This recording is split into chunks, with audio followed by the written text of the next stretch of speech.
Good morning. मेरा नाम लक्ष्मी सिंह है। आज मैं आपके साथ आज मैं अभी morning. My name is Lakshmi Singh. मैं इलाहाबाद हाई कोर्ट में 2018 से प्रैक्टिस करती हूँ।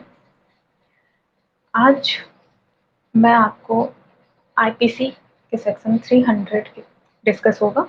ठीक है। आईपीसी का जो सेक्शन 300 है वो आईपीसी के चैप्टर 16 में दिया गया है। धारा 300 को पढ़ने से पहले आप लोग एक बार धारा 299 को भी देख लेना कि आपराधिक मानववध क्या होता है। आपराधिक मानववध कब हत्या होती है या हत्या कब आपराधिक मानववध होती है, ये चीजें भी हम पढ़ेंगे। लेकिन उसके पहले हम जब क्लास अच्छे से रन करने लगेगा तो हम ये चीजें भी पढ़ेंगे साथ में सारी चीजें कवर होगा। ठीक है। तो ये हमारा इंट्रो भी है और ये डेमो क्लास भी आप समझ लेना। ठीक है। तो आइए स्टार्ट करते हैं। आईपीसी का सेक्शन 300 आपराधिक मानववध कब हत्या होता है। ठीक है।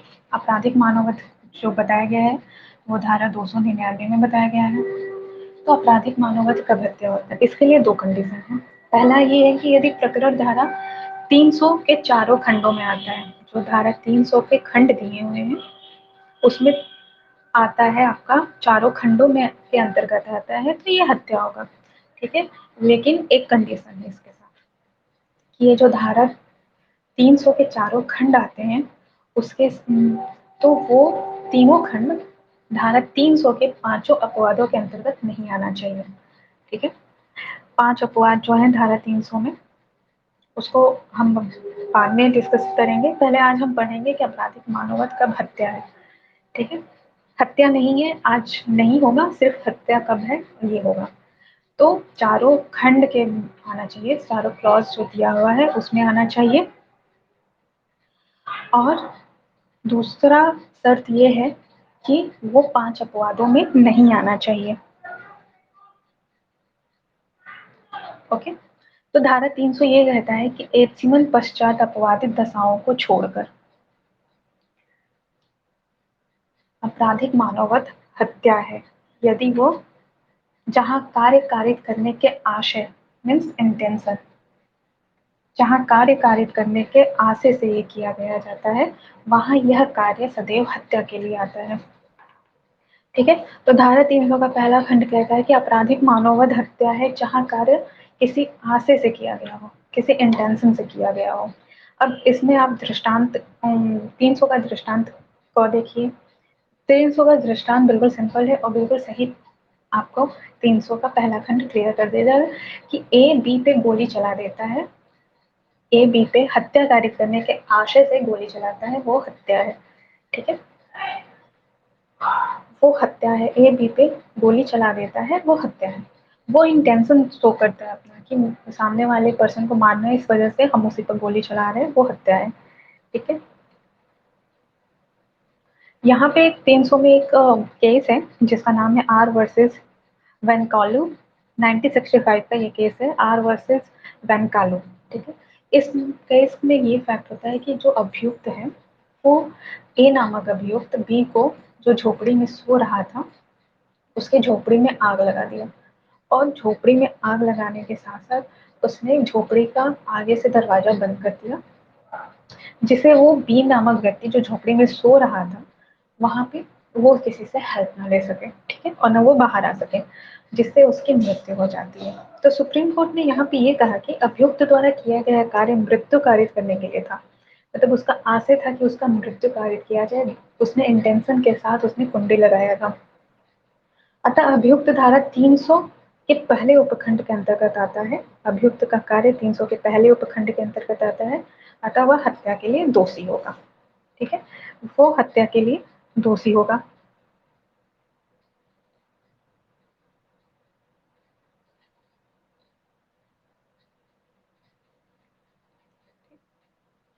अब आते हैं इसके उपधारा दूसरे पे। उपधारा दूसरा या उपधारा दो जो है, इसका क्लॉज टू है, वो एक विशेष परिस्थितियों में ही लागू होगा।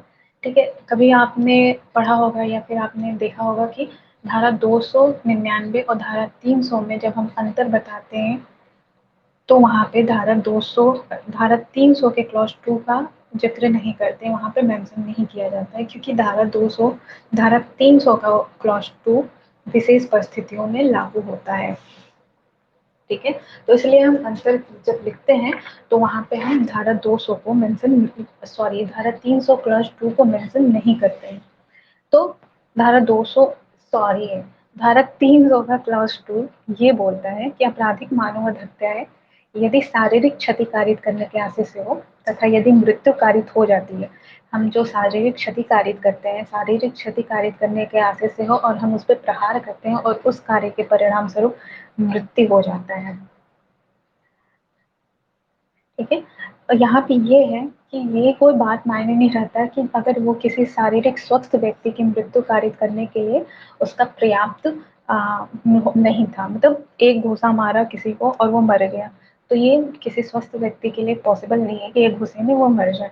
ठीक है, दूसरा निष्कर्ष इस खंड का ये है कि यदि अपराधी नहीं जानता कि उसके लिए कार्य से मृत्यु कारित हो जाए, अगर वहां मृत्यु हो जाती है, ठीक है, अगर आप किसी को मुक्का मार रहे हो फॉर एग्जाम्पल और आपको नहीं पता कि उसे कोई बीमारी है और वो वहां पे मर जाता है, तो आप वहां हत्या के लिए दोषी नहीं होंगे, तब वहां वो उस चोट का परिणाम देखा जाएगा, उस चोट के स्वरूप को देखा जाएगा।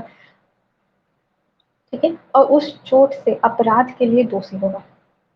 उस चोट से जो अपराध बनता है, ये उस चोट का जो प्रकृति है, जो नेचर है, वो ग्रीवियस हर्ट में आता है या सिंपल हर्ट में आता है, वहां पे वो अपराधी दोषी होगा, उस अपराध के लिए दोषी होगा, ना कि हत्या के लिए दोषी होगा।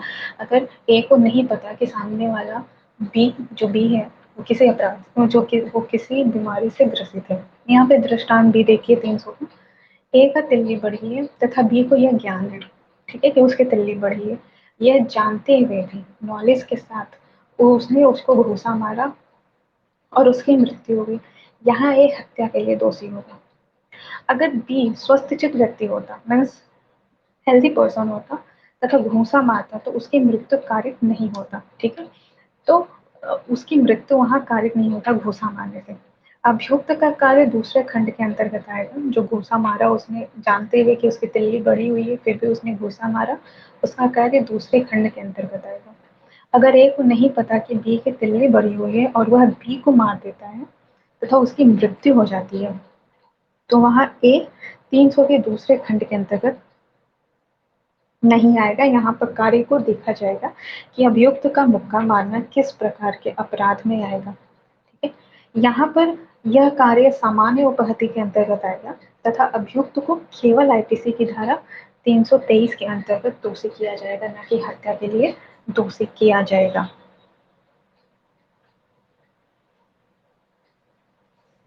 ठीक है, धारा 300 क्लॉज 2 विशेष परिस्थितियों में लागू होता है। यहाँ यह स्पष्ट है कि इस खंड से यह स्पष्ट है कि अभियुक्त के कार्य का परिणाम जानता है तो मृत्यु होगा, और नहीं जानता कार्य का परिणाम तो चोट के स्वरूप के अनुसार सामान्य उपहति या घोर उपहति के लिए उसे दंडित किया जाएगा। मीन्स अगर ये जानता है कि उसकी तिल्ली बढ़ी हुई है और फिर भी वो घुसा उस तिल्ली पे मारता है और वो फट जाती है, जिसके परिणाम स्वरूप बी की मृत्यु हो जाती है, तो वहां उसका अभियुक्त का कार्य हत्या की कोटि में आएगा। ठीक है, क्लॉज 2 की में आएगा, धारा 300 के क्लॉज 2 में आएगा। अगर उसे नहीं पता कि उसकी तिल्ली बढ़ी हुई है और वो मारता है, तो फिर वो चोट के परिणाम स्वरूप उसे दंडित किया जाएगा, ग्रीवियस हर्ट या सिंपल हर्ट।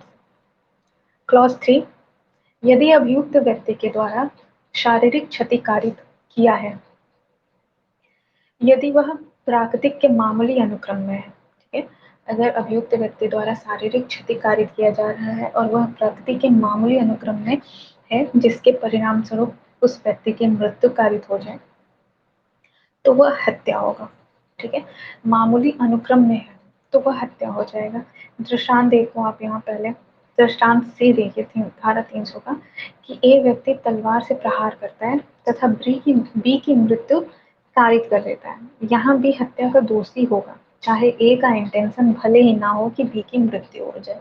ठीक है, क्योंकि तलवार से प्रहार करना कोई सिंपल चीज नहीं है, क्योंकि इससे पता है कि इससे अगर चोट लग गई तो ग्रीवियस हर्ट या मृत्यु हो सकती है। ठीक है, यहाँ पर आ से इम्पोर्टेंट नहीं होता है, क्लॉज 3 में आ से इम्पोर्टेंट नहीं है, बल्कि जो शारीरिक क्षति कारित की गई, तलवार से प्रहार किया गया, यह जानना प्राकृतिक के मामूली अनुक्रम में हत्या कारित किया जाना पर्याप्त है। ठीक है, क्लॉज 3 में आ से इम्पोर्टेंट नहीं है, तलवार से प्रहार करना प्रकृति के मामूली अनुक्रम में हत्या कार्य करने के लिए पर्याप्त है, तो उसका कार्य हत्या की कोटि में आएगा। ओके, धारा 300 क्लॉज 3 में इंटेंशन इंपॉर्टेंट नहीं है, इसमें सिर्फ आपको शारीरिक क्षति कारित की गई है, वहां वह प्रकृति के मामूली अनुक्रम में पर्याप्त है तो हत्या आएगा। ठीक है, हम बस इतना देखेंगे कि जो शारीरिक क्षति कारित की गई है, अगर वो प्रकृति के मामूली अनुक्रम में है तो वह हत्या की कोटि में आएगा, चाहे आपका आशय उसे मारने की हो या ना हो। फॉर एग्जाम्पल, आप किसी पर्सन को जो बहुत ही अच्छा तैराक है, उसे आप उसका हाथ पे बांध के नदी में फेंक देते हो कि अरे ये तो तैर लेता है, ये बाहर निकल जाएगा, और जिसके परिणाम स्वरूप वो डूब के मर जाता है, वहां आपका कार्य हत्या के कोटि में आएगा। ठीक है, यहाँ आपका इंटेंशन नहीं देखा जाएगा कि आप उसको मारने के लिए नहीं फेंके थे।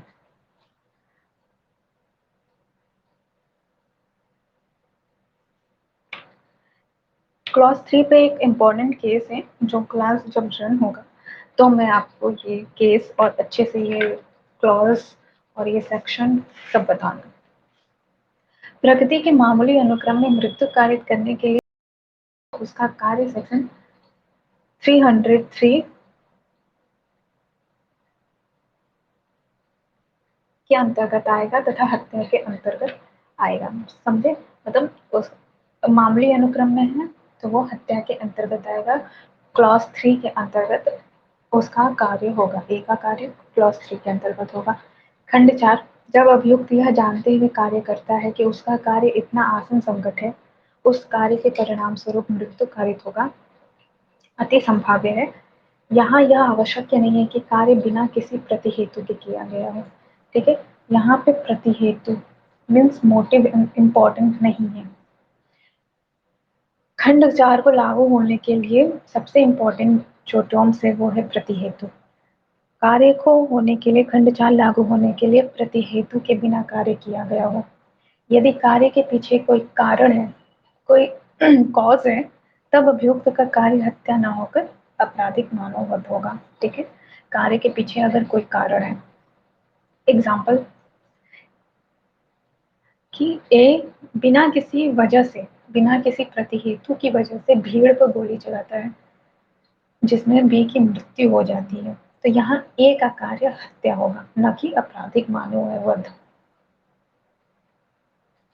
प्रतिहेतु के बिना किया गया कार्य हत्या होगा। ठीक है, इस खंड पे एक महत्वपूर्ण केस है, आर वर्सेस धीरजिया।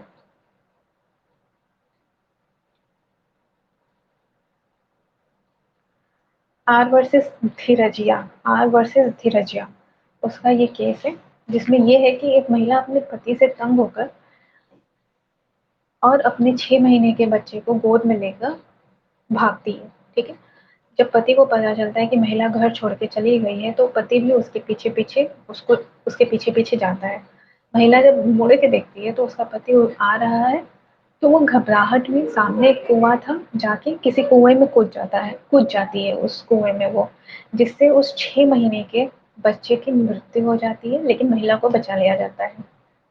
ठीक है, महिला के ऊपर कोर्ट में यह आरोप लगता है कि उसने हत्या किया है अपने 6 महीने के बच्चे का, और साथ ही साथ उसके ऊपर आत्महत्या का भी आरोप लगाया जाता है। कोर्ट ने ये बोला कि धारा 304 के अंतर्गत प्रतिहेतु इम्पोर्टेंट है। ठीक है, प्रतिहेतु इम्पोर्टेंट है, धारा 300 के 4 के अंतर्गत प्रतिहेतु इम्पोर्टेंट है, अतः कार्य बिना कारण के होना चाहिए। मीन्स महिला द्वारा कार्य, जो कार्य किया गया था, कौन सा कार्य था कि नदी में, अरे कुएं में कूदना, यहाँ पे बिना कारण के तो नहीं कूदी हो, किसी कारण से ही कूदी होगी। ठीक है, तो कोर्ट ने कहा कि धारा 304 के अंतर्गत प्रतिहेतु इम्पोर्टेंट है, अर्थात कार्य बिना कारण के होना चाहिए।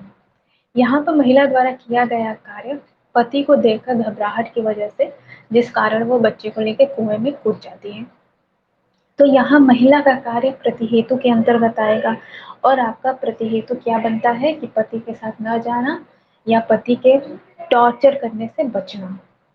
इसकी वजह से महिला को कुछ समझ में नहीं आया और उसने सामने जो कुआं था उसमें अपने बच्चे को लेके कूद गई। अतः महिला हत्या के लिए दोषी न होकर मानव वध के लिए दोषी होगी।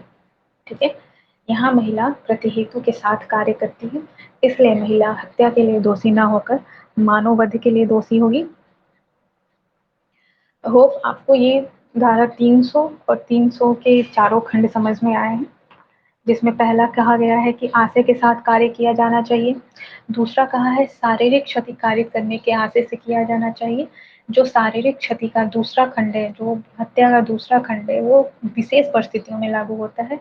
उसे आप अंतर लिखते वक्त, आपराधिक मानववध और हत्या में अंतर लिखते वक्त आप दूसरे खंड को ऐड नहीं करेंगे।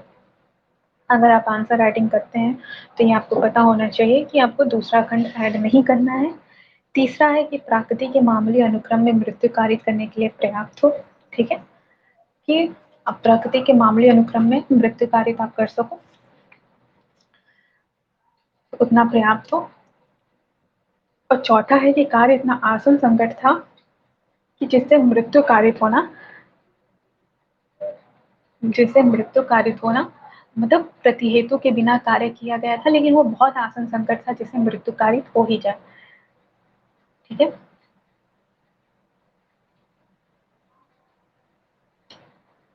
तो आपको ये 300 समझ में आया? अगर आया तो प्लीज बताइएगा आप हमें। ठीक है, ये एक डेमो क्लास की तरह समझिएगा, पहला क्लास है तो थोड़ी बहुत गलतियां हो जाती होंगी, सॉरी। अगले क्लास में हम फिर